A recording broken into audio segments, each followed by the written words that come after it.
What's up, Degenerate Nation? Welcome to the Big Bets on Campus podcast. This is the college basketball Sweet 16 betting preview. I'm Stuckey, and joining me today are my fellow BBOC co-host Mike Calabrese and Greg Waddell. We are down to just 16, and it's a pretty chalky 16.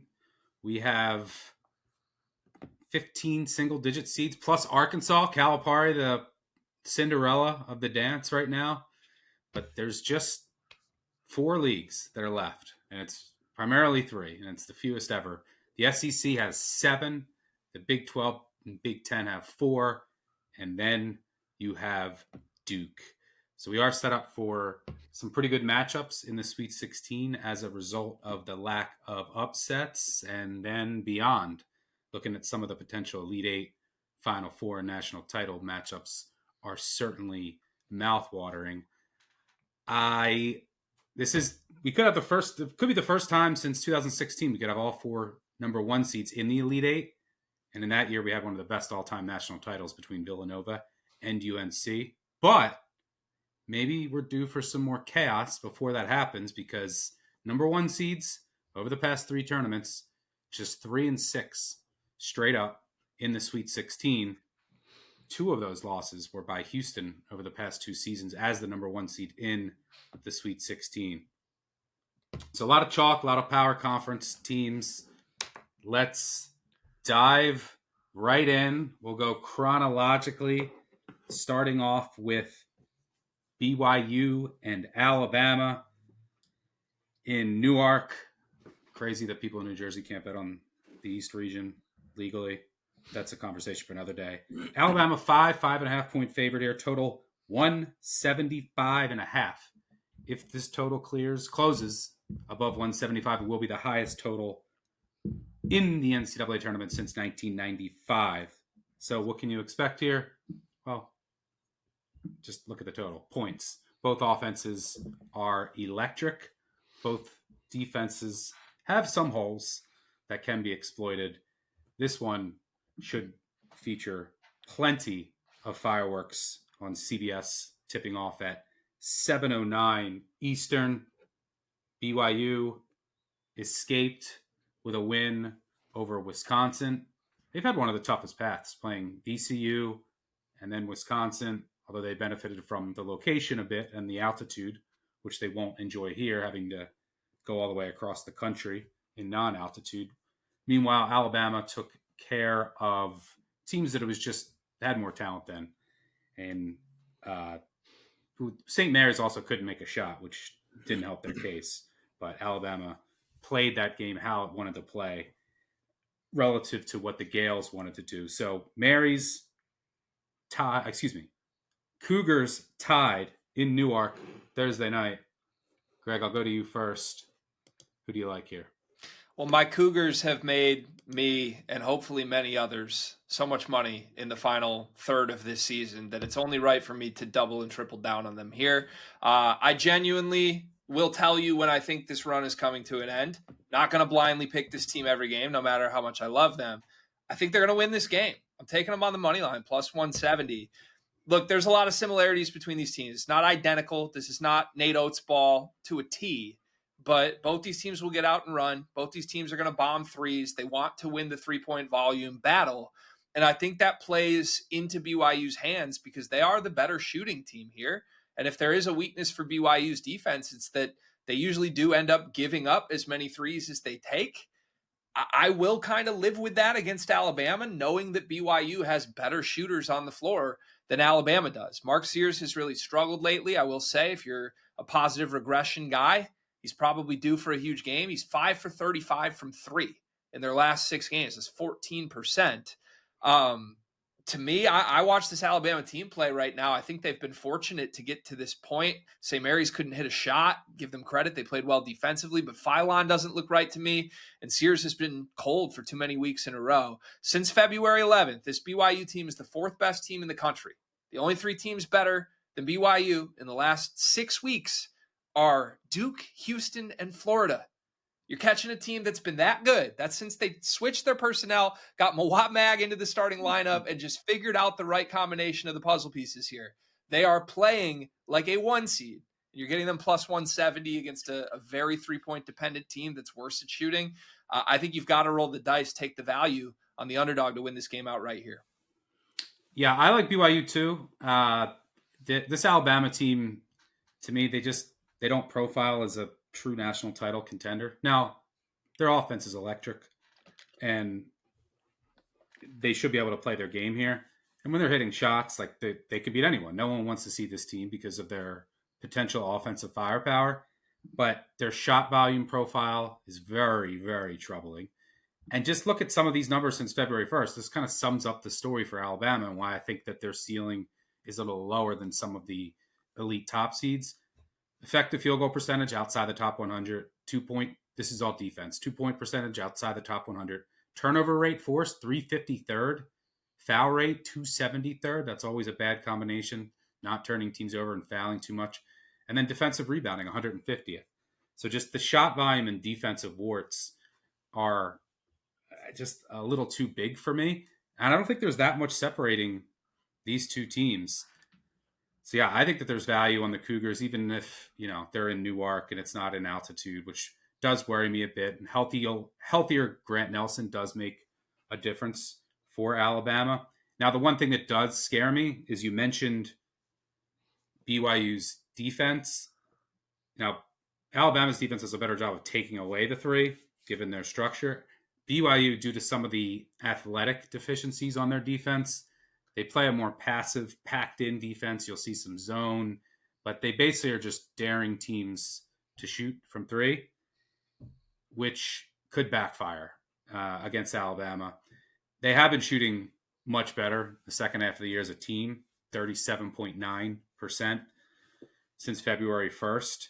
So that's worrisome. Like you could have an Alabama game where they go 18 of 35 from three, right? So you just have to live with that because I think that this number is too high, and I don't think BYU is getting enough respect. So, I'm going to be on BYU. I also don't mind if you like one of these teams but don't love them or want to trade this game. The total is 175.5. There's going to be some runs in this game. So if you want to wait to bet this game live, to trade it back and forth, this should be back and forth, and it should be highly entertaining. Calabrese, are you on board with the Mormons? Yeah, clean sweep for BYU. Give me the money line here. Just to piggyback on some of the points that you guys already made, they were sped up in terms of having to play at a faster rate in the Big 12 against three separate opponents: Arizona, Central Florida, Oklahoma State. They went 3-1 straight up and 3-1 against the spread there. Alabama usually can pull teams out of their comfort zone and make them play at that frenetic pace, and it works in their favor. Not the case here with BYU. And then on top of it, BYU made a big switch in terms of their overall strategy and the plays that they were calling to go to the rim a little bit more aggressively. And that's when their whole season kind of flipped. They went 6-6 in Big 12 play. Then they went from 291st in foul shot rate to about 160th.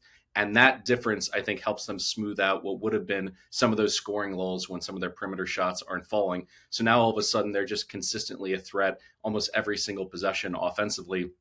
And I agree, Alabama, when you look at their work over the last 6 weeks, they've been really good against anyone who's not elite until they get into the tournament. And then they play with their food against Bobby Mo. That game was tied with 7 minutes to go. And St. Mary's making 3 triples in that entire game. It's like backing a team and they lose 3 fumbles in a game. It's like they were never going to win that game shooting that poorly from long range. So I'm not really sure how much that speaks to Alabama's ability to run away from teams. At the very least, I think BYU is going to keep it inside this number. And I would prefer to stay with them and their hot hands. And I agree, Stuck, in terms of what they do defensively, their top 50 zone rate defense. They're just going to say, Bama, shoot up 35 threes. And as long as they don't go thermonuclear, I think that defensive strategy is going to be enough to get them into the Elite Eight. So I'll go with BYU. All right, let's move on to the second game on Thursday night between Maryland and podcast enemy number 1, the Florida Gators. Reason for that is because we have our Final Four futures that we have left are Maryland and Texas Tech.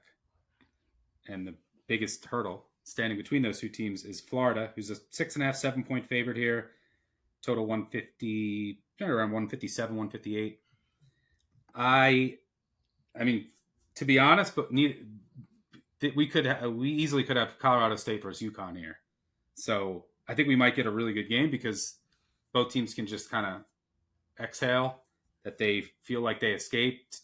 Queen had an incredible game winner against Colorado State.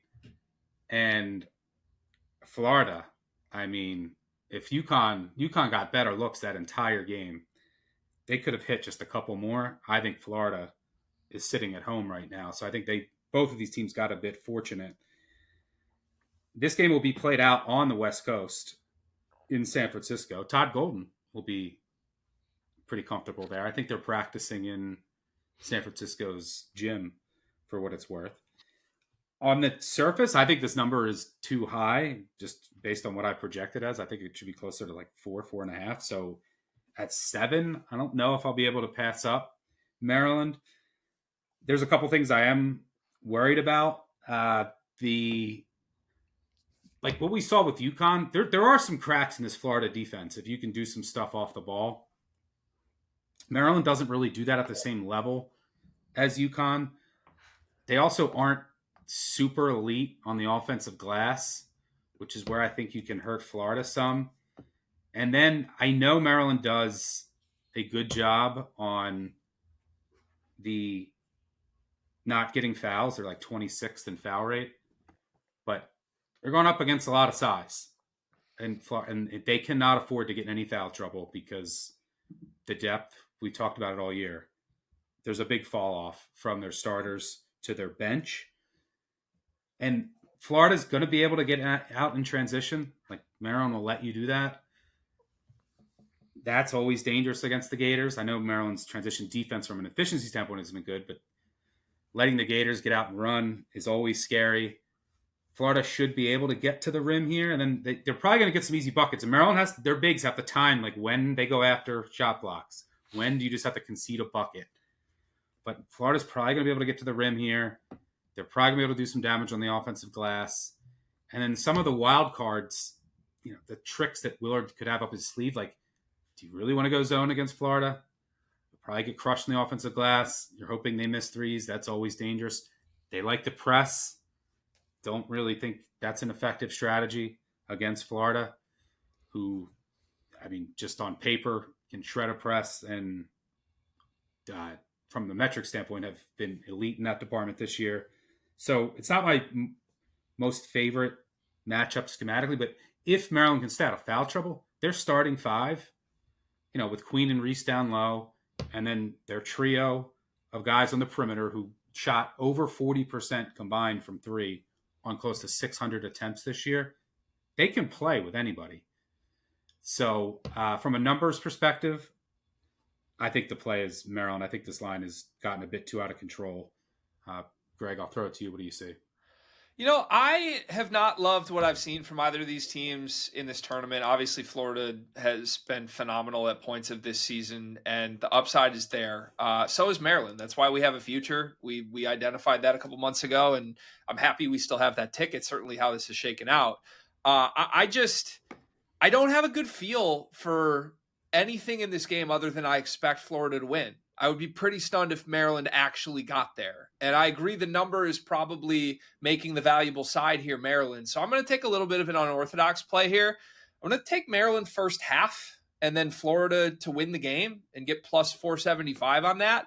Now, one of my biggest concerns with Maryland is just their depth or lack of it. They play 5 guys, and I think part of their close game struggles this year, where they've lost like 5 or 6 games on a coin flip, I do think comes down to the fact that at the end of games, they just are a little bit shaky. Jacoby Gillespie's made a lot of strange plays in weird spots. And quite frankly, I thought they were very fortunate. It was another defensive mistake late that let Colorado State get an open look. And then Derek Queen bailed them out big time to get that win. I do think Florida, the fact that they go 8 deep, they play 3 guys off the bench, they play 15 plus minutes. They have the athleticism advantage at the guard and wing spots here.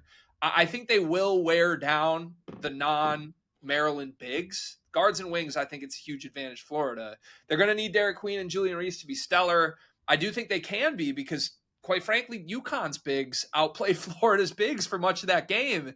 And if Samson Johnson's getting a double-double, I think Derek Queen could just dominate here, at least in the first half. So that's my only angle that I see some value in here. Like I said, I'd be surprised if Florida doesn't win the game. But it's two teams that I'm not exactly rushing to put a lot of resources behind as they advance in this tournament. Yeah, you mentioned Maryland's close game losses this year. 8 losses by 4, 5, 6, 4, 2, 3, 3, and 1. So they haven't lost the game by more than 6 all year and have come up on the short end more times than not in those games that are coin flips until the most important one of the year on Sunday against Colorado State. Calabrese, what are you saying? Yeah, I would love to know, shooting this up to Evan Abrams, our director of research, has there been a team that's ever made it to the Sweet 16 that is catching more than they've lost by the entire season? They've been inside this number the entire season. So I feel like that's got to be a pretty rare occurrence. And also, I like Greg's play because Maryland is an elite team, at least scoring margin in the first half. They don't usually have slow starts. Now, granted, Colorado State got on them there in that last game, so recency bias plays a part in this. But I think a big element of playing up against the number 1 seed in your region is to make sure that you emotionally feel stable, that you belong, that you're not playing catch up. You get to the second TV timeout and you're down 10 points, and a little bit of that, fear factor and imposter syndrome, filters in a little bit. I'm going to take him plus the points for the full game, though. I agree. The Crab Five, what they do with their starting lineup, to say he has a short bench is an understatement. He's just basically riding with those guys.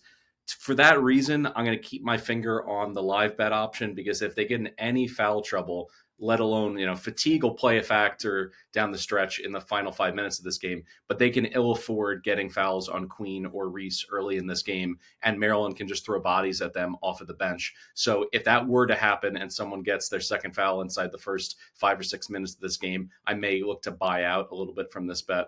But I think Maryland's the right play here. I think it's too many points, and essentially, I like what the guard play brings to the table. I know Gillespie has his goofy moments with turnovers, but him and Reese can both potentially go out and get you 20 points. So I think from a starting 5 perspective, they're balanced enough to make this a coin flip game down the stretch. So I'll take north of 2 possessions.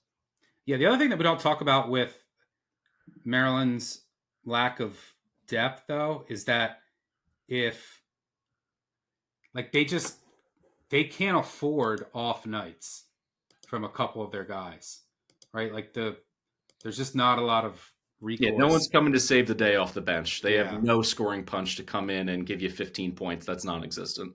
Yeah, so they can't have too many guys in their starting lineup have an off day, especially against a Florida where, Florida has a number of guys who can come in and, pick up some scoring slack if things are a little cold elsewhere. Maryland certainly doesn't have that luxury. All right, let's move on to the games later on Thursday night, 9:39 Eastern on CBS. We have Duke taking on Arizona. This game will be played in Newark. Duke's a 9.5 point favorite here. Total 153.5. This is a rematch from earlier this year. Duke went to McHale and won 69-55.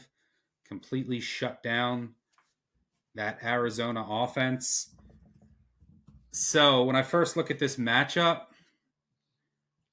it's going to be tough for Arizona. That's an obvious statement, but when you profile Arizona, the first thing that I always look at personally is they want to get out in transition where they're always deadly, and then they want to score at the rim. Both are impossible against Duke. Duke, second percentile frequency in transition D, 91st efficiency. Rim defense, Duke, 4th percentile frequency, 93rd efficiency.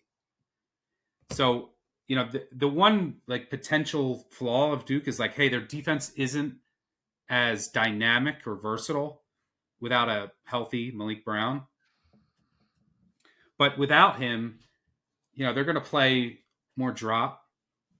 and I think that's fine here against Arizona. Arizona's going to need to score in the half court.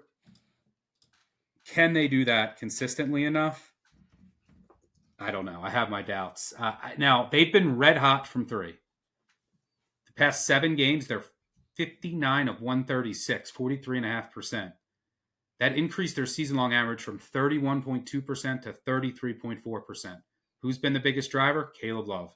21 of 43 over the past 7 games, 48.8%. Over the first 29 games of the year, he was a smidge above 30%. It's close to 50 over the past 7 games. He was incredible against Oregon, 29, 9, and 4. He's the key. I think he's the key to the cover. He has to have an incredible game here. Now, if he has an awful game, I don't see a path. If he has a really good game, Arizona can cover. If he has one of those like Caleb Love, holy moly games, and Duke is a bit off, I think Arizona's going to probably try to dare him to score. The other thing that's scary with Duke is that if Proctor keeps shooting the way that he's shooting, they're on another level. But yeah, I don't love this matchup for Arizona just because Duke can neutralize the ways that they really want to score efficiently. In order to compensate for that, Love's going to have a huge game here. Greg, what are you seeing here in Duke, Arizona? This may be my strongest play of Friday, at least. I'm going to take the favorite. I'm going to take Duke minus 9.5. I very simply believe this is a historically special basketball team that is still underpriced. They have covered 9 consecutive games with a healthy Cooper Flag. The whole world knows how good this Duke team is. UConn vibes. Vegas knows how good this Duke team is. We're setting numbers minus 25, and they're covering. I mean, they are still undervalued. And specific to this matchup, I think you nailed it, Stuck. This is entirely dependent on what Caleb Love does. If you're telling me I get the opportunity off a great Caleb Love game to believe that maybe he's not going to be great against a defense as elite as Duke is, both perimeter and inside, I think you have to take that. You go through Caleb Love's career. Obviously, he's had loud, special moments, but every time his team season ends, it ends with a clunker. 4 for 14 last year in their loss to Clemson, 3 for 15 in their loss the year before, I think, to Virginia in the ACC tournament, 5 for 24 in that national championship game where they blew a 20-point lead. I mean, go on and on. He always ends the season with a stinker. There's no team he's more likely to have a stinker against than the Duke team that earlier this year at home, mind you, he was 3 for 13 against before we even discovered who this Duke team is. They were still playing Caleb Foster 30 minutes a night at that point. They won by 14 points in Tucson. I understand Arizona's better than they were then. So is Duke. And if one of these two teams has increased how good they are by a larger margin than the other, it's Duke. They're better now than they were in November by a larger margin than Arizona has improved. So I'm going to jump all over this and hand up. I'll make a confession real quick. I live bet Baylor after the first 6 minutes or so of that game, coming fresh off of how UConn made that a real tight game against Florida, thinking, oh, okay, we're going to have another one, is my biggest regret bet of the year at this point. They went on like a 20-2 run immediately after I placed that. Never again in this run. I'm going to take Duke to cover. Calabrese, you kind of lean over here? Yeah, I like over here because of the hot 3-point shooting from Arizona. They only scored 6 points in transition in that first meeting. They have no other bullets here other than to push the tempo as fast as possible because Duke's half-court defense is now fortress-like. You can't get anything inside of 15 feet against this team because they have so many monsters who can just swat everything. So what that says to me is secondary break, push it off of every rebound, just go, go, go, go, go. That's already philosophically who they are. But I think what's missing here is we keep talking about how great this Duke team is. I agree. But we're skipping over the fact that they're number one in offensive efficiency because the defense is so good. What Flag brings to the table now that he's healthy again is so good. Dating back to mid-February, in games that Flag starts and has finished and not had any injury issues, they've scored 94.5 points per game. So they are ascending to a different level offensively. I could see them scoring 100 points in this game. So the fact that this number is suppressed by how much of an off night Arizona had shooting the first go-around on their home floor, I think I got to take the value there. And particularly if they can keep this a game inside the last 8 minutes and there's any chance for some garbage buckets, some threes, some fouls in the last 2 minutes, I think 153.5 is a little bit too low. So I do lean that way. But I think there's a chance that Arizona gets blown off the map again just because of what Duke's doing. But hopefully they do it so dramatically that they get close to the century mark in terms of scoring on their own. And I can go over this number. For first 6 minutes, Caleb Love throws up 3 27-footers. If they all go in, we might have a game. If they all are way off, this could get super ugly. All right. Let's move on to the last game on Thursday night between Arkansas, the Cinderella 10 seed, Arkansas Razorbacks, taking on Texas Tech. Texas Tech 5.5-point favorite here, total up to 148.5. Speaking of 148.5, do you want to know how good the Texas Tech offense is with Chance McMillan in the lineup in their best 5? Anderson, Hawkins, Toppin, Williams, and McMillan, their adjusted offensive efficiency, 148.5.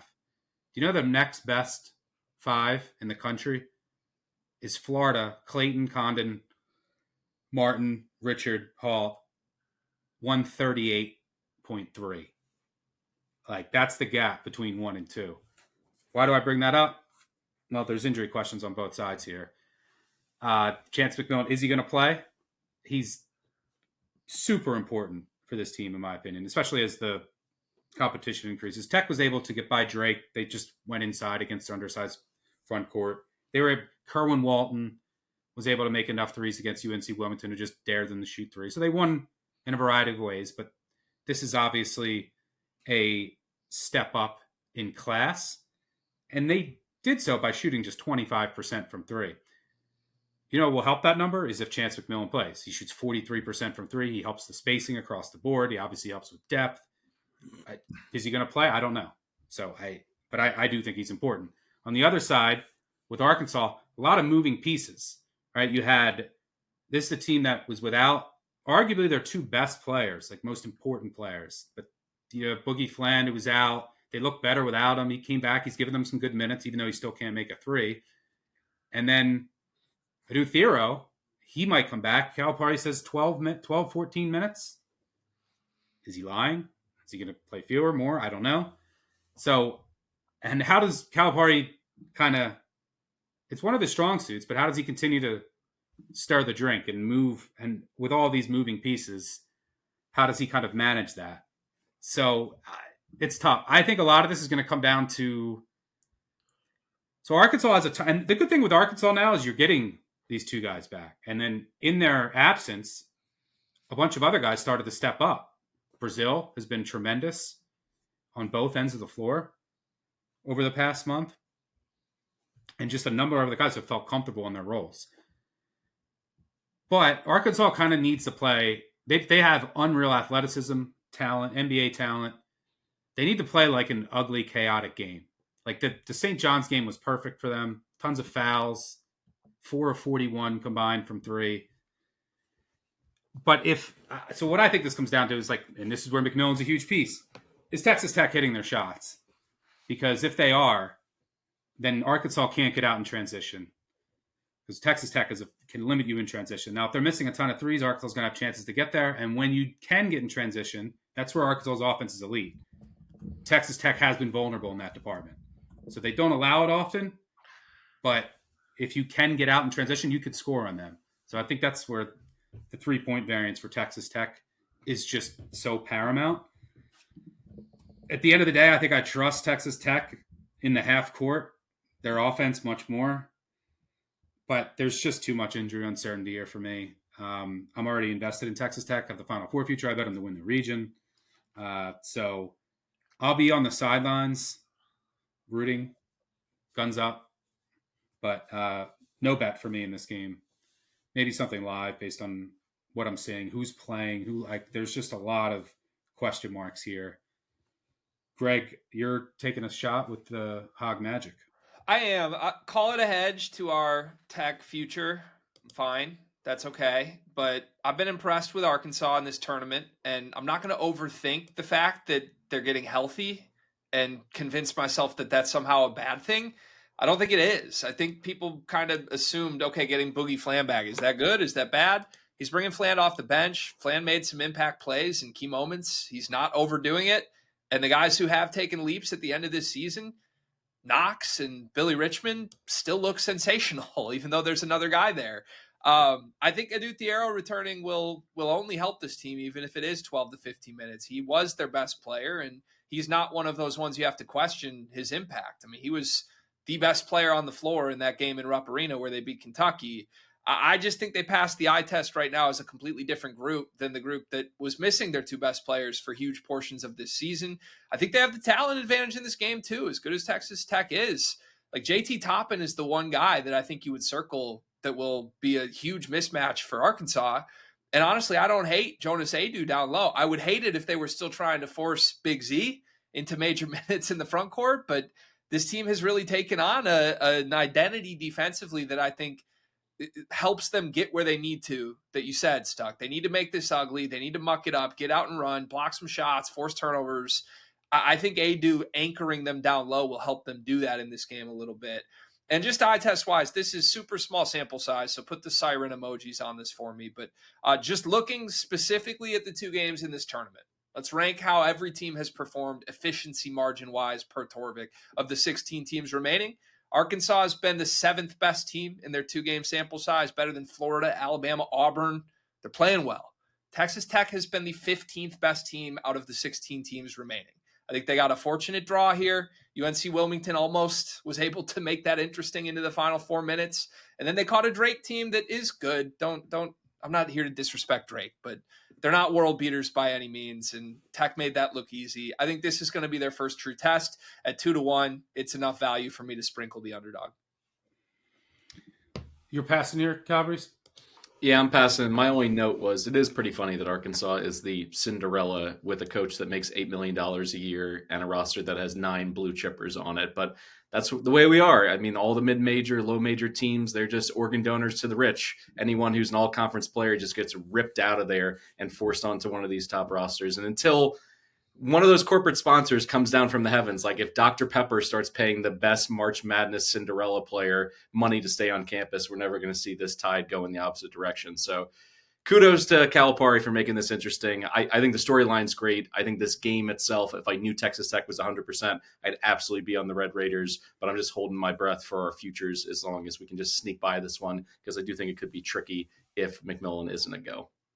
Stuck, can I ask you a question as a someone that watches Kentucky closely? Do you get any vibes with this quote-unquote underdog team of that 2014 Kentucky team that was like the 8 seed that, yeah, it was blue chippers, but like mentally he convinced these dudes that they were underdogs and they made that crazy run? Yeah, no, this is when Calipari's at his best, when he has like the purpose and the motivation wand that he's not the best X's and O's guy, but as far as managing the lineup, motivating his players, thriving in that underdog role, definitely something to be fearful of. And this team has a ton of talent, athleticism, length. Like if they can just get a chaos game, and if Texas Tech isn't hot from the outside, which isn't easy to do, you're playing neutral courts. Arkansas is not relying on making threes, and Texas Tech takes them away. But Texas Tech's going to get their fair share of looks from the outside. If they're not on, that this game's going to get scary. And that's where McMillan's presence is huge. Made the most threes in the Big 12, shoots 43%, and then creates spacing. And then he's just another option that you have. But, yeah, I think there's definitely something to that. All right, before we get to Friday, one of my favorite ad reads for a product I love, Edgeboost. If you are listening to this show, you probably like betting as much as I do. And when it comes to betting, there are 2 things I'm always trying to do: make it easier and make it more profitable. That's why I've partnered with Edgeboost, the financial platform that pays you cash back to wager. Edgeboost is an online bank account that pays you for every deposit, because with the Edgeboost Visa debit card, you get up to 0.5% cash back on all your sportsbook, daily fantasy site, and casino transactions. That's free money back in your pocket just for doing what you're already doing. It's a no-brainer. I promise this isn't some credit card gimmick. It's what I thought when I first heard of Edgeboost. But I opened my own Edgeboost debit card account, and it just made everything so much easier to deposit into all of my sportsbook accounts. There's no catch. There's no hidden fees, no minimum balance requirements, none of that. They make all their money just on volume. And if you've ever had a casino transaction flagged by your bank because they thought it was suspicious or been given the runaround when trying to fund a sportsbook account online, we've all been there. The Edgeboost debit card is the perfect tool to alleviate all those issues. It starts with a $250,000 daily limit and will never be declined for gambling activity. Never. It's why I was happy to open an account and have been happy ever since. So make your betting life easier and stop leaving money on the table. Visit Edgeboost.bet to sign up. And if you use promo code BBOC and deposit $25, you'll receive a $25 deposit match, plus Tier 2 status for faster bank deposits and more cash back. That's Edgeboost.bet, promo code BBOC. Shout out Edgeboost. All right, let's move on to Friday. Let's kick things off with an SEC Big Ten tilt between Ole Miss and Michigan State on CBS 7:09 Eastern in Atlanta, Georgia. Michigan State 3.5-point favorite here. Total 143.5. Interesting schematic matchup. I can tell you that so looking at this number, my first thoughts on this game, I look at this number, I actually show value on Michigan State from a numbers perspective, which I'm shocked at that because I never show value on Michigan State. So I think Michigan State's a little cheap here, but am I just dumb for betting Michigan State? Shouldn't I just wait until they're down at the half or down 8-10 minutes into the game? I made a big mistake. I had New Mexico plus 7.5 against Michigan State. Dumb. That number one, I didn't buy out. Two, that I didn't have just the first half. I mean, this Michigan State team, we see it a lot. They go through first half lulls. Their biggest strength is their depth. They start to wear teams down in the second half. Izzo kind of tinkers with what's working during the game. And they have been just fantastic in the second halves of games. So that's my first thoughts on this. It's like, do I want to bet Michigan State pregame, even though I show a little value, especially when it was at 2.5? Or like, is that just dumb? Like they're probably going to be down at some point. So I went, but from a schematic standpoint, Michigan, there's some good and bad for both teams. I mean, Michigan State wants to get out in transition. Ole Miss is an elite transition defense. That's a good thing. You always need to have a really good transition defense against Michigan State. You want to force them to operate in the half court, and Ole Miss forces you to beat them with threes and in isolation. Sparty's not comfortable in either area. They're going to need Richardson here to have a bounce-back game. Credit to him for stepping up in the final 2 minutes after he went scoreless, or he started 0 for 9 over the first 38 minutes. They're going to need him to create some in the half court here. On the other side of the coin is that, okay, it might not be the best matchup for Sparty because they're not going to be able to get in transition as much. They're not great at shooting the three. They're not great in isolation. But they should just dominate the offensive glass and defensive glass. They should dominate the boards on both ends. And that's scary in a neutral court venue, knowing that you're just going to get destroyed on the glass. Now, I will say Ole Miss has been hot. And coming into the tournament, they were probably the team likeliest to experience some positive shooting regression. I mean, between February 1st and the start of the tournament, they were shooting 32% from three, while their opponents shot 38%. And so far, well, they've experienced some of that. Their opponents are shooting just 28% from three, and they've caught fire. They've gone 19 of 39, just under 50% from three. So can they stay that hot against Michigan State, who allows the lowest three-point percentage in the country? It's going to be tough. Maybe this is the game that Sparty sees someone get red hot from three, but the rebounding really worries me here. Sparty top 20 offensive and defensive rebounding. Ole Miss 314th offensive rebounding, 226th defensive rebounding. I think Padua's got to handle the pressure. He's got to keep playing well. Richardson needs to bounce back here. They're going to need him in the half court. Malik Dia could be a matchup problem for Michigan State, depending on who they have. You never know what you're going to get from Dia, but him is like a stretch big. Like you can't really put these too big for some of the wings. You can't. Michigan State's bigs. You're not going to want to put them like on him on the perimeter. It's like Dia could be a wild card here that Beard could use. But numbers perspective, I actually show value in Michigan State. There's some things I like and don't like about the matchup. The rebounding might just be the trump card, though. Greg, what are you seeing here? Well, first of all, I got a question, Stuck. Is you showing value just an olive branch from you to Michigan State Twitter after your night the other night ago? I mean, I've had worse battles with Michigan State fans. Let's see. I had, going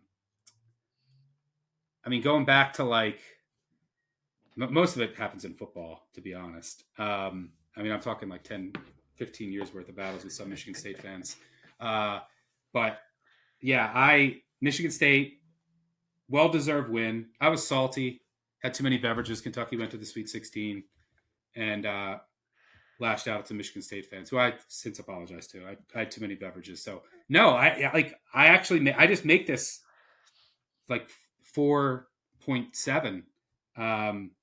I still don't think Michigan State has national title upside. I'll stand by that. I just don't trust their half-court offense enough. But I don't mind this matchup. Like, they are a relentless rebounding team. They're tough. They're deep. And I don't hate this matchup for them. But I do think Richardson's bounce back he needs to bounce back here because they're going to need him in the half court. Like, they're not going to be able to live in transition here. One of the reasons Ole Miss isn't great on the glass, they don't have a ton of size, but they also just get back. So, like, they're very good in that department. We saw that against UNC. So, but 2 months ago, I would have been much more worried about Michigan State just having to operate in the half court in a one-and-done game. But over the second half of the season, last game notwithstanding, the emergence of Richardson, I think, will be huge here. But what are you saying? Yeah, no, I completely agree with you for the record on both the broad Michigan State takes and then specific to this game. This is my second favorite bet of the weekend. I called Duke my favorite for Thursday. This is my favorite for Friday. I'm taking the Spartans to cover. I would be surprised if they don't create some separation in the second half here. Look, Michigan State is going. But should we just wait, Greg? Why should we not bet them pregame and just wait? We could, right? Because they still start Shimon Zapala and they pull him out 4 minutes into the game and he never gets off the bench again and they're down 6 every time. So that's not a bad play, to be honest. But no, look, there's too many things. You highlighted most of them that schematically Ole Miss just doesn't prioritize or is flat out weak at that Michigan State will exploit. They're going to dominate the boards in this game. They're going to get to the free throw line a ton in this game. And that's been one of my biggest frustrations and why I think a lot of neutral parties are frustrated watching this Michigan State team win games. Half of the time they're creating separation by kind of jumping into fouls and getting to the free throw line where they never miss free throws. And it's frustrating to watch. It's not the most aesthetically pleasing, but it works. It's damn effective. And Ole Miss fouls a ton. They don't mind getting in foul trouble. It's part of the scheme defensively. I think Michigan State's going to live at the line. If they're not getting to the line, they're going to get second chances. That is a great point. Yep. They're just going to get too many possessions in this game. And lastly, again, the story for Ole Miss on this run, good couple games. They're shooting the lights out. This Michigan State team, nobody makes threes against. And if you really want to fade Michigan State's three-point defense now on a team that's running hot, shot 49% in 2 games in the tournament, I'll go the other direction. I think it's a lot more likely that we see Jace Richardson have a great game than it is Ole Miss continue shooting the lights out here. Yeah, and it's not like Ole Miss is an elite shooting team. From 3. Like, there could be a game coming up where Michigan State just gets, someone goes 12 of 24 against them. But I think for the most part, I think they've ran a little bit lucky. 27% is pretty extreme, but is over the course of 20 years, he's like 2% lower than the rest of the league in Big Ten play. And they contest. They'll give up a high volume, but and the sample size is pretty big, that we can safely assume that they have an elite 3-point defense. So maybe there's a game coming where they get bit, but I think it's pretty safe to say that they have an elite perimeter defense, and you can see that in the underlying numbers as far as contested versus uncontested jumpers allowed. Calabrese, what are you seeing here? Yeah, just Ole Miss has been a team that it's been a little bit difficult for me to get my arms around, but I can't get over the fact that when they've played against really elite teams with high ceilings on the road, they got bombed by Memphis and Penny. Same thing with Auburn and Florida on the road. And when you look at how they're playing headed into the tournament, they were just treading water. They certainly, all their big wins, you look at Kentucky, Tennessee at home this season. And then they get into this tournament. I mean, we all thought North Carolina, when that kid put his foot in the lane and gets the lane violation against Duke in the ACC tournament, that they weren't even going to make it. But then all of a sudden, that's like a quality win. They get Iowa State, who's down a starter, then clearly didn't have the offensive firepower to keep up with them. This is just a stay away for me because I haven't been able to calibrate how good Mississippi is this entire season. But if I had to lean in one direction, give me the consistency of how Michigan State has played since mid-February and Izzo just kind of elevating. And this is a nice story for Ole Miss, but I just think they're in deep water here and potentially to play it on an alt line or to catch it in Stuck strategy, which is wait for Michigan State to go on, a 2-minute scoring drought, something like that, and then hop in at the best number possible. Yeah, I will say for Michigan State fans, could you win the national title? Sure. I mean, there's 16 teams left. I just don't think they could go through a gauntlet of the top seed. So, you could also have the bracket break right, starting with Michigan. I'm Michigan State fans. Rare time, you got to be Michigan fans on Friday night. That would help. Same gym, by the way, Stuck. That's going to be an interesting element to this. Is they're both in Atlanta, so the Michigan State crowd theoretically will have an impact on the Michigan Auburn game. But will they put their hatred aside to root for Michigan? It's going to be crazy. That's a very interesting dynamic. But yeah, that's a Michigan team that you swept. Also, if you're an Ole Miss fan, you're really rooting for Michigan because you got swept all 3 times against Auburn. Don't think it's a great matchup. So yeah, the bracket could always break right. But I will say, Michigan State, they don't have this highest ceiling because of their lack of shooting, their half court offense as the top seeds, but their floor is really high. Yes, their floor is extremely high because they rebound and they're deep, athletic. They play hard. They shoot free throws really well, get to the line a ton, and they play really good team defense. So their floor is really high. I mean, what were their losses this year? Their losses were by, I think in the non-conference, they lost a couple by 7 or 8. But since then, they lost by 6, 2, 4, and 3. So they have a very high floor. Stay in games. Use your depth late. Formula is there. All right, let's move on to the second game on Friday night between Kentucky and Tennessee. Tennessee 4.5-point favorite here, total 144.5. This game will be played in Lucas Oil Stadium, which is awful. It's played in a football stadium, cut in half. Not sure what that's going to do to shooting. First lead here is oof. Shooting might be way off. Maybe look under here. Do I want to bet a Kentucky under?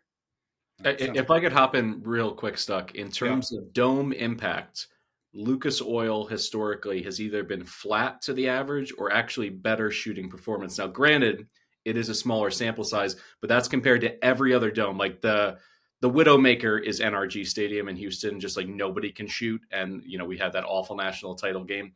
But in terms of Lucas Oil's impact, sometimes that can be overstated. But in this case, it actually kind of swings to teams shooting better. Take that with a grain of salt because you're looking at, 16 games as opposed to these pro venues or basketball only venues where you have thousands of games worth of data. But just want to throw that out there. Yeah, it's a good nugget. So this is people are going to say it's hard to beat a team 3 times. In theory, that's not true. And if you look historically, the team that won the first 2 wins the third 70% of the time. But you have to account for what the lines were. Kentucky beat Tennessee both times in the regular season. How did it happen? Because Kentucky has defensive issues, specifically just off-screening action against pick and roll, which Tennessee won't fully exploit. Not the heavy pick and roll offense, but they can exploit Kentucky's defense in other ways. But how did Kentucky sweep them during the regular season? This was a simple case of 3-point variance. Kentucky said, beat us from 3. That we're just going to dare you to make jumpers. And Tennessee couldn't. They went 14 of 63 in 2 games versus Kentucky, 22%. Meanwhile, Kentucky went 24 of 48. They shot 50%. Pretty hard to win when you're at such a disadvantage from beyond the arc. I assume that's going to be part of the game plan again for Kentucky, at least to start. It's like, hey, let's try this again on the neutral court. Tennessee, we know who they are. They have an elite defense. They're going to just guard you, force you to score late in the shot clock, shoot contested threes. I mean, Tennessee's third nationally in 3-point defense despite high volume because of that defense. They're, I think, 98th percentile in last 4 seconds of the shot clock frequency. And then their offense, I think, is a bit underrated. I mean, a lot of it is like, is Lanier on? If he is, they're very dangerous. And then if they can get just like some help from their role players, if Gainey has a big day, I think they become super dangerous. Milicic, like, he's very hit or miss. But we know, great defense. They want to grind the game down to a halt. And they want to make this a half-court game where they win with their defense. So I kind of lean, I don't know. I mean, I'll be rooting so hard for Kentucky here. I kind of lean Tennessee, unless they just are so off again from 3. I think it's going to be hard for Kentucky to get consistent stops. And the Tennessee defense is just going to fight. I will say this Kentucky team's playing a lot better. They got Lamont Butler back. He's huge on both ends of the floor. And during all the injuries that they had, it's a very tough team for me to rate. During all the injuries that they had guys step up that are now more comfortable playing, that were almost unplayable when you were trying to play, and guys like Chandler earlier this season. So, yeah, this team is definitely trending in the right direction. I have a ton of respect for Pope. I don't think I'll end up laying it here, but I'm worried about the Kentucky defense, their shot volume profile. Now, they can battle. Like, if they just dare Tennessee to shoot, Tennessee's a really good offensive rebounding team, but Kentucky can be very good on the defensive glass. So I think what this comes down to is Kentucky's going to turn Tennessee, try to turn them into 3-point shooters again, hope for the same results on a neutral court.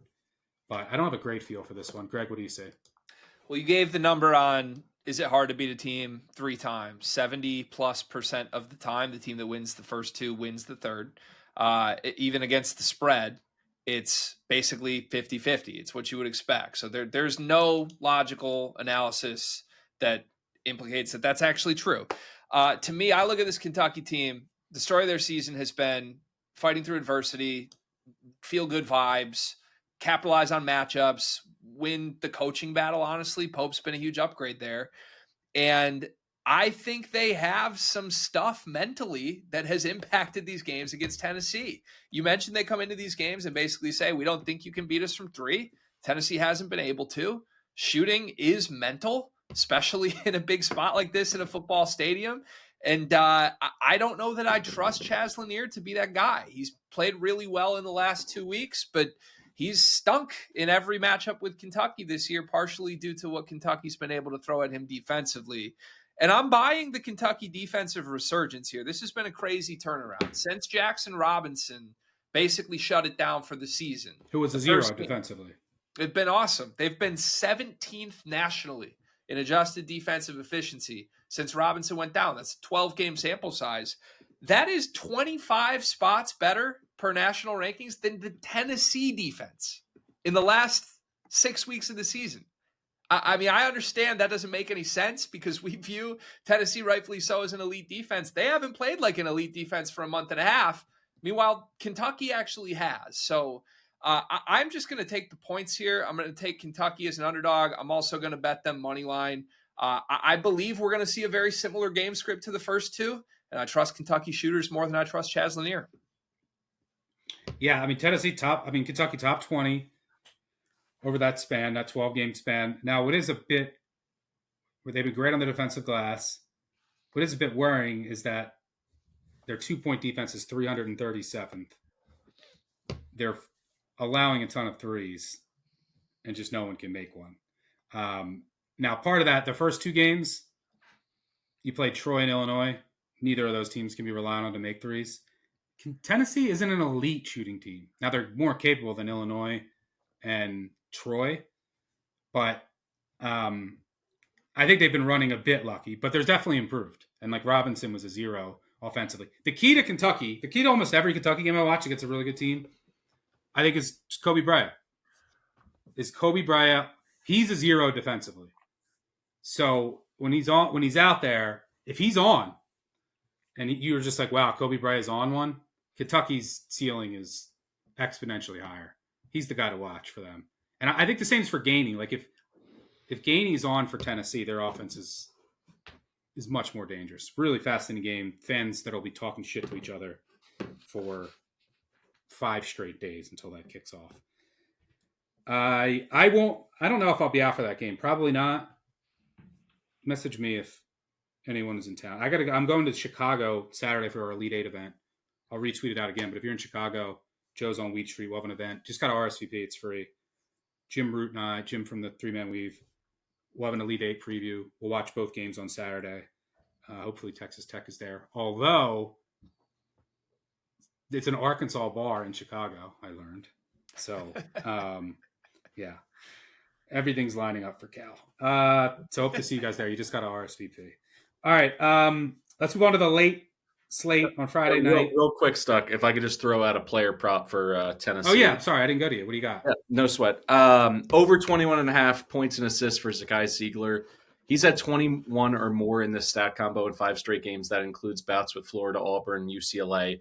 They've needed him to shoot more. His shooting volume has gone up. He was a sub 10 shots per game kind of guy for much of the season. Slight uptick there. Where it has spiked in terms of his box score has been his foul shot rate. From the SEC tournament through the games in this past weekend, he's making 6 foul shots per game. And I think that moves him a little bit closer. You know what he's going to do as a facilitator.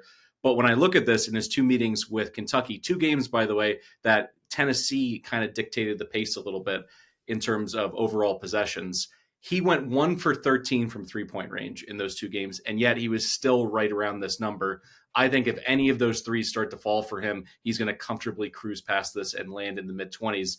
And a big reason for that is Kentucky is cooking offensively. Their games in March, they've averaged 163 points. I think they are going to speed this one up, and it's going to be closer to their preferred tempo. More possessions just make this one a lot more gettable from a player prop perspective. So I'm going to go over on Ziegler's points and assists.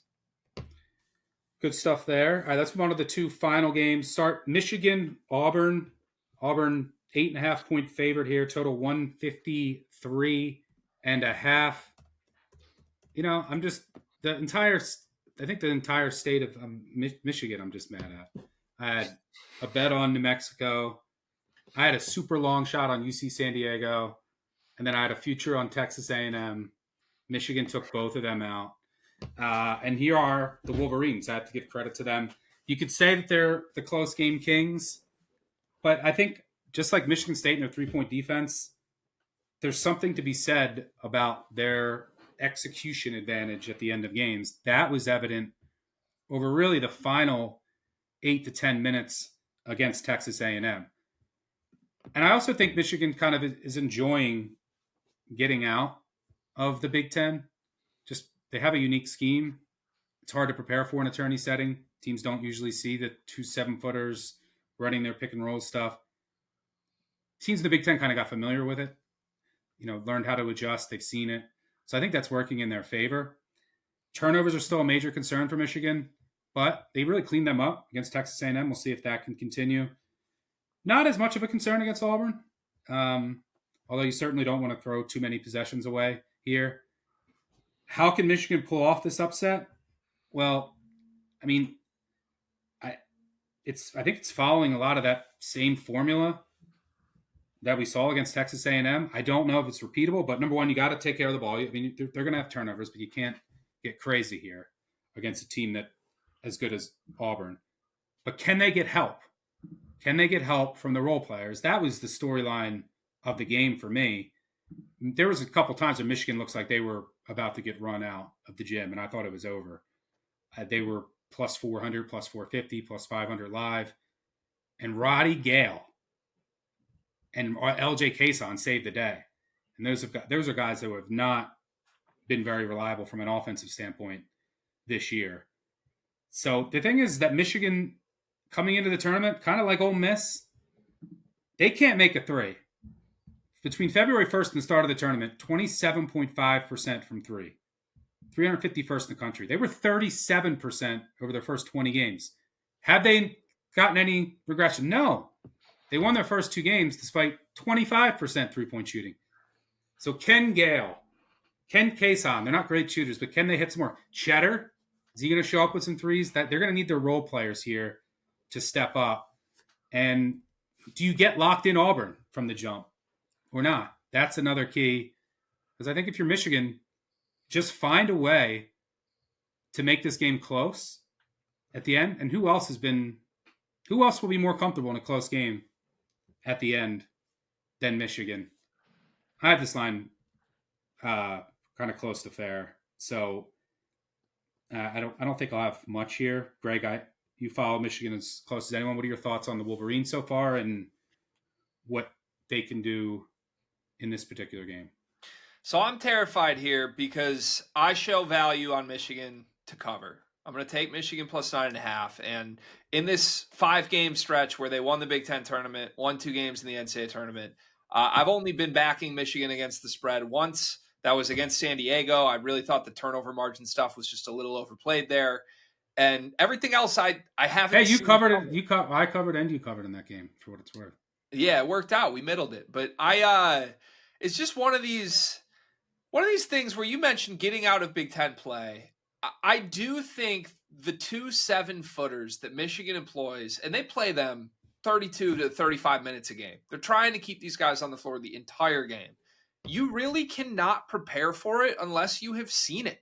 And in the Big Ten, there's a lot of 2 big teams that I think by the end of conference play, the scout was out a little bit for teams within the conference that I just don't think you're capable of replicating that in the NCAA tournament. I thought that affected A&M, who, did dominate the boards early in that game, but as the game wore down, even when they got second chances, they were bothered by the size trying to finish with the putbacks. And, I looked through Auburn's season. They have 5 losses on the year. This was a team that was the most dominant team in the sport for 4 months. They haven't been the same since Johni Broome got hurt or since he re-aggravated that shoulder injury. In the game against Kentucky 6 games ago, he banged it up again. Since that game, Auburn is 3-3 outright.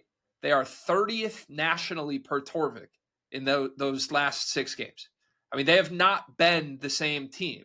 You look at their 5 losses this year, there's a commonality there where the teams that beat Auburn, even when Broome was healthy, were teams that have pretty elite 2-point defenses, that have the size to go one-on-one with Broome and to stay home on all of the Auburn guards and shooters, because this team's a lot more dangerous when they have Pettiford or Kelly or Denver Jones popping off alongside Johni Broome. And I think Michigan is going to be able to do that. I think they're going to single cover him with Vlad Golden. They have the 13th best 2-point percentage defense. They're going to sit back and basically live with their size advantage and say, go beat us one-on-one. Now, it's Johni Broome. He's good enough to do that. He's had great games in this 6-game stretch, even though the team has struggled. He had a 35-point game. He's had a couple 20-plus point games. It's possible.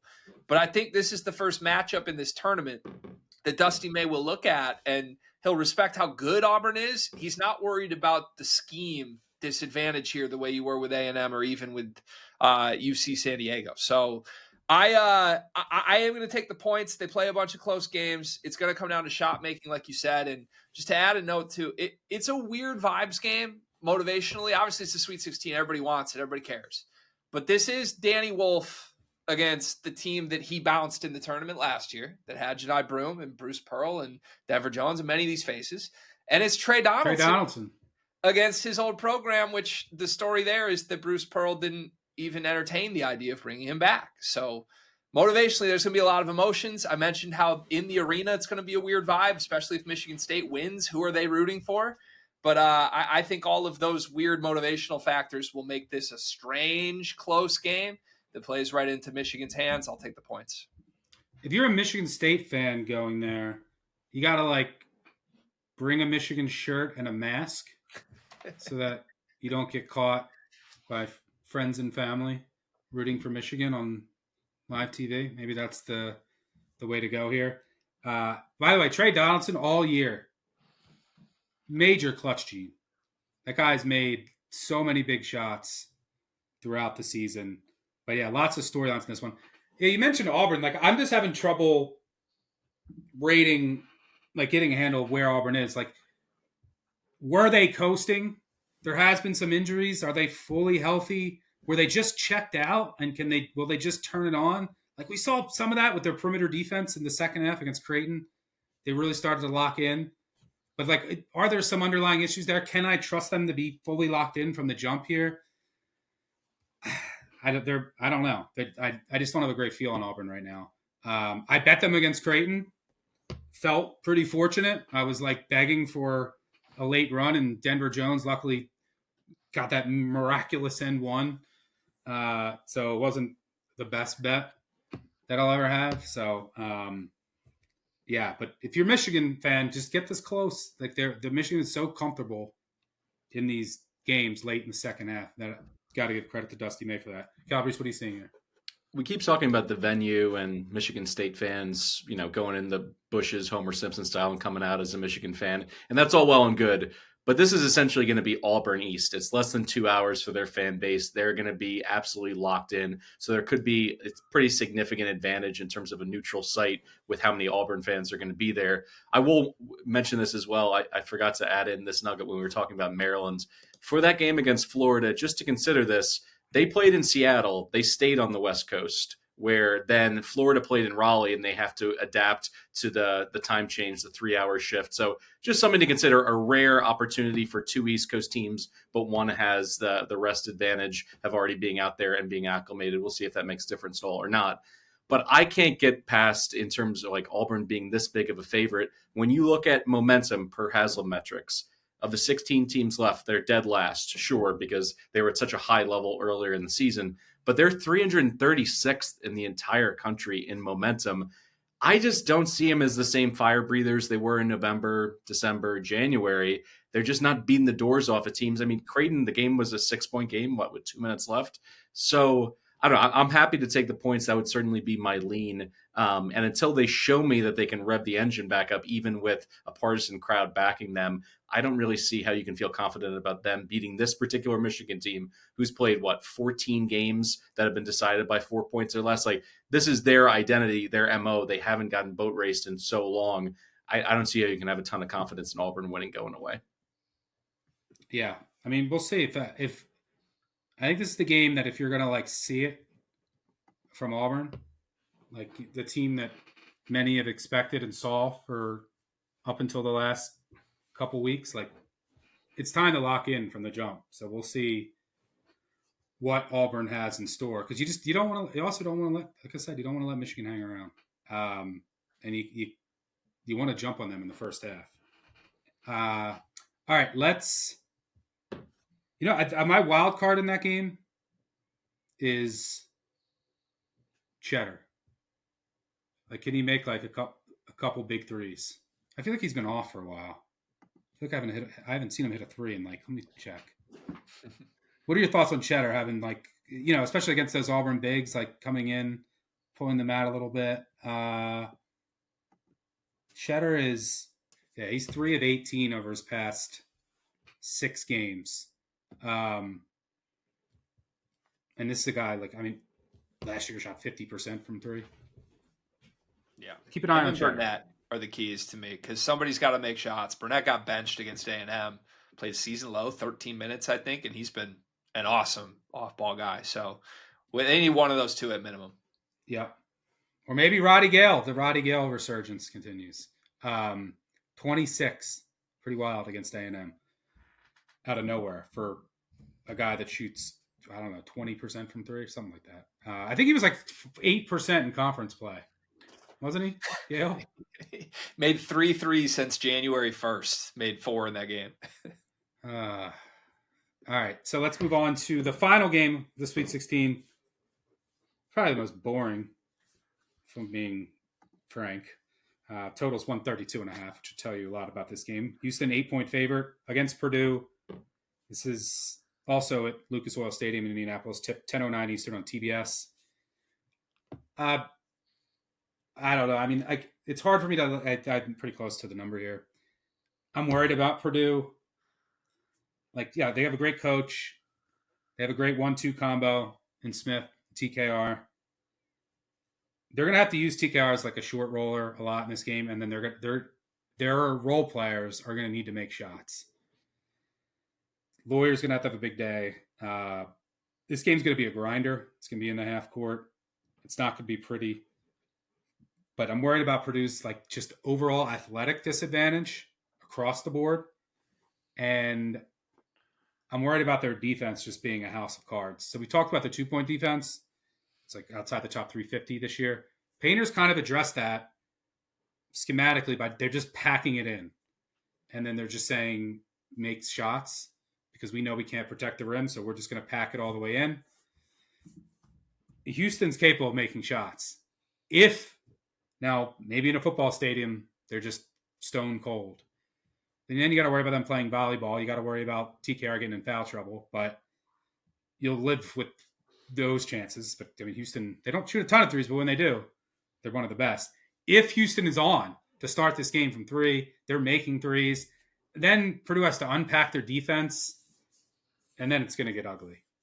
Because I just don't think that Purdue can consistently run the offense it wants to against this Houston defense unless some of their other role players are stepping up, and I'm not sure I fully trust them. Yes, they were great. They had great ball movement against McNeese State. They had a great game plan in that game, but their first two games were against High Point and McNeese State.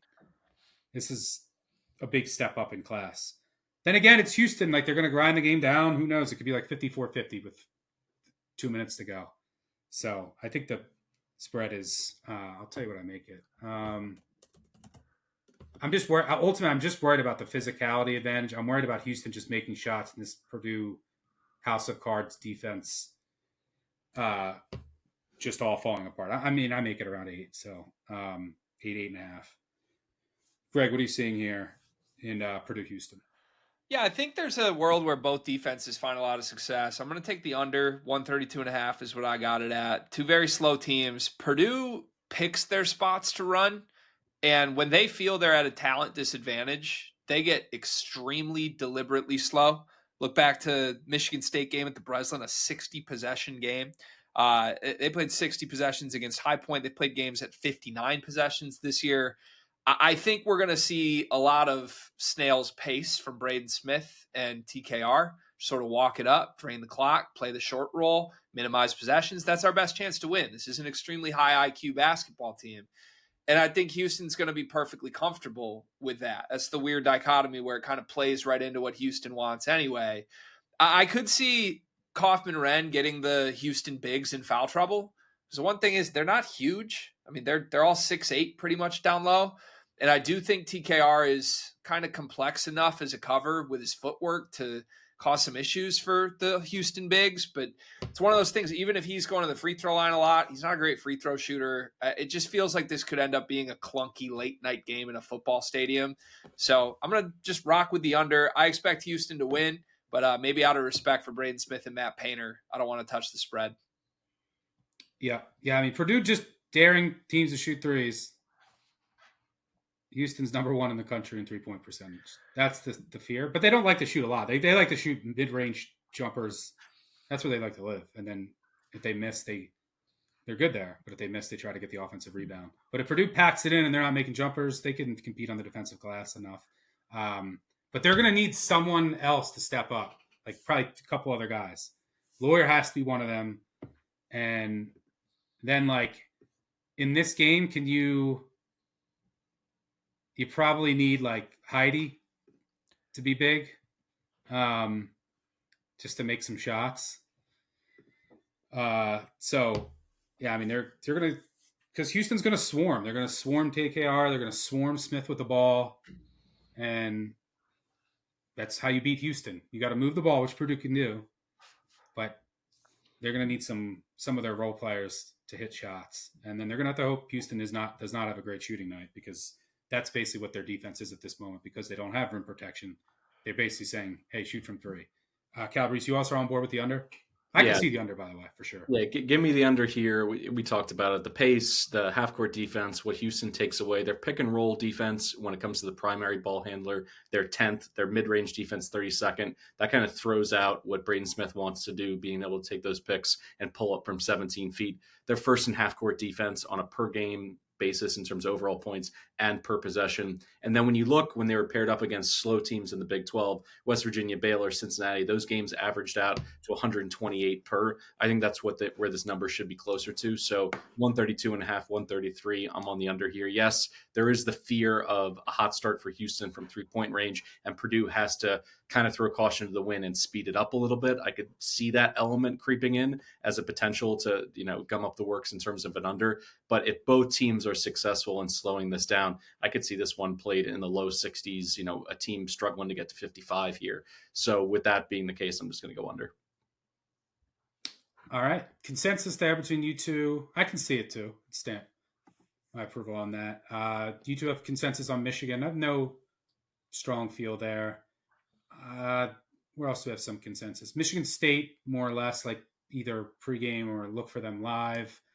We're all on board with BYU. We will call that the show bet of the Sweet 16. Go Mormons. But that'll do it for us. Thanks to Greg and Mike for joining me. Thanks to our producer on the back end. Also, we will have 2 live player prop shows on the Action Network YouTube page and in the Action Network app tomorrow. The first at 3 p.m. and the second's at 5:30 p.m. Eastern with Mike, Nick Giffen, Sean Kerner, and more. So enjoy the madness. Good luck with your bets. Hope to see some of you in Chicago on Saturday. Make sure you subscribe, tell a friend, tell an enemy, you know the deal. A 5-star review really helps us out. Let's get hot for the rest of the tourney. Cash future. Get some dramatic finishes. Catch y'all later. Cheers.